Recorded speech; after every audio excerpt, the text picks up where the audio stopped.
Hi, Piro here. Okay, this induction debate is really interesting, and I don't say this off. I'm actually not going to say it now either. But CousinoMacul is totally representing, how I see the situation. But there's a reason I'm not putting it so rationally, because really, I mean, if I was to take that argument, it would only be to convince you, Everett, because it doesn't represent why I, for example, believe in induction, or more importantly, why I don't see the problem with induction uh, as as affecting my philosophy. So I kind of feel like I'm on the side of the. I mean, I should almost maybe even stop taking part in the conversation. I'm not sure if anybody needs to consider or reply to me. I mean, but I still want to make side comments. I think that CousinoMacul has given why it's rational. I think in your philosophy, Everett, I don't I do kind of get what you're saying, that there's an infinite number of propositions for ordering the universe, but I'm just very far away from thinking that we can randomly create propositions, because those are just things that work in language. So what? That doesn't mean, yeah, so there's infinite. That doesn't mean they're all, going to be equal. And if one's not certain, then that's equal to another one. I'm having to remember way back to when I had a different attitudes about truth. But the thing is, when I first formed a skeptical philosophy looking at how science works. Turns out science got that way of looking at things from the skeptical philosophy. I also was reading and learning about things like Hume's critique of induction.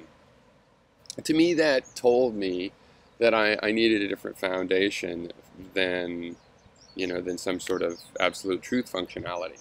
But that was fine for me, because I already didn't have this truth functional basis, because I had abstracted what I thought of as knowledge, the theories of knowledge, from theories of knowledge in science, where knowledge is not fact. It's never certain. It's always theory.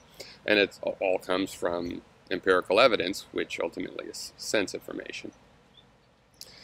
But it did still require, going through my assumptions and picking out the things where maybe from the culture and certain aspects that were in conflict with that theory of knowledge, which might lead me to want something like induction to be proved valid, in the sense that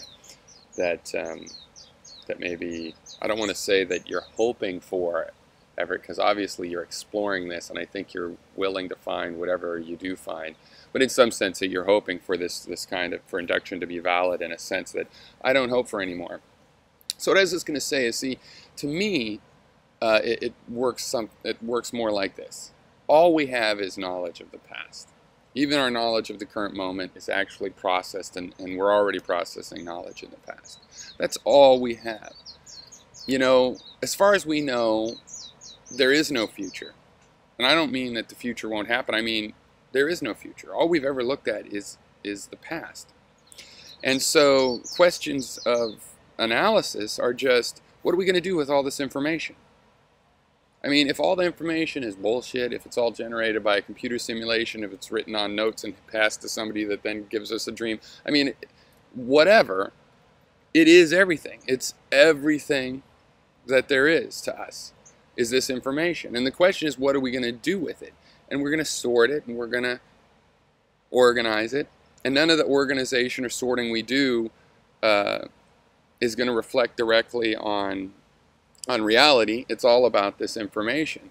So obviously we can categorize and file it, and there's multiple ways to file the information, and multiple ways to analyze it, and multiple ways to order it.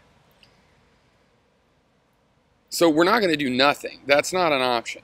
Okay, so we don't need any justification, because we already exist, we already have these perceptions, and we're going to do something with them. All right. But this is where some of what you're proposing then becomes confusing to me, because, okay, we're going to try to order our past experiences. Well, yeah, counterinduction is one possible way to try to order that stuff, but I try that, and no, it all looks more ordered than counter-induction would imply. It looks like there's an element of continuity. It looks like there's an element of induction that works in ordering this past experience. So you can't just say, well, I could propose this other one that also isn't certain, so they're equal, because they're not certain, both of them. They're not equal, because one of these principles does not order my past experience well, and the other does. So that's kind of where I'm coming from. But anyway, carry on. I find it very fascinating. And I can't say this is much of a contribution, except, well, I don't want to be too humble about it. I do think this is a way to build knowledge that avoids these kinds of problems. So, you know, I'm happy with it. I'm going to stick with it. But I don't want to say that. I don't want to stop this sort of analytic conversation, though, between CousinoMacul and you or others, because it is very illuminating, and it definitely brings to the forefront what assumptions we're making, what the cost of those assumptions might be, and so forth. Anyway, thanks again for bringing up the topic and everybody taking part. Very interesting.